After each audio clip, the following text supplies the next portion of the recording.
یکی از محبوب ترین جشن‌های جهان، تاریخی جذاب و پر از تحول دارد. این جشن که امروز با درخت‌های تزیین شده، هدایای زیبا و حس، محبت و شادی شناخته می‌شود، ریشه‌هایش به صدها سال پیش باز می‌گردد. داستان کریسمس از زادروز عیسی مسیح آغاز می‌شود.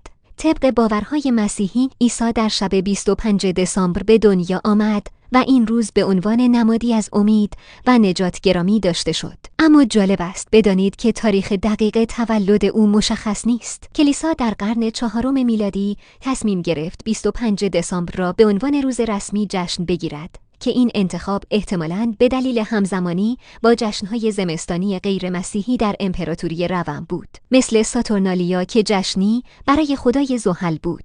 با گذر زمان، سنت‌های مختلف از فرهنگ‌های گوناگون وارد جشن کریسمس شد. برای مثال، تزیین درخت همیشه سبز از رسوم مردم اسکاندیناوی و آلمان بود. آنها درختان را با شمع، با سیب تزیین می‌کردند تا بازدشت خورشید و روزهای روشن‌تر را جشن بگیرند. بعدها این سنت به اروپا و سپس به سراسر جهان گسترش یافت. شخصیت محبوب بابا نوئل هم داستان جالبی دارد. او از سنت نیکولاس، یک قدیس مهربان اهل ترکیه، الهام گرفته شده است که به کمک به فقرا و کودکان شهرت داشت. در قرن 19 تصویر مدرن بابا نوئل با لباس قرمز و ریش سفید توسط نویسندگان و کارت پستال‌ها شکل گرفت و امروز تبدیل به نمادی جهانی شده است. کریسمس دیگر تنها یک جشن مذهبی نیست، بلکه فرصتی برای کنار هم بودن، شادی کردن و تجدید دوستی هاست.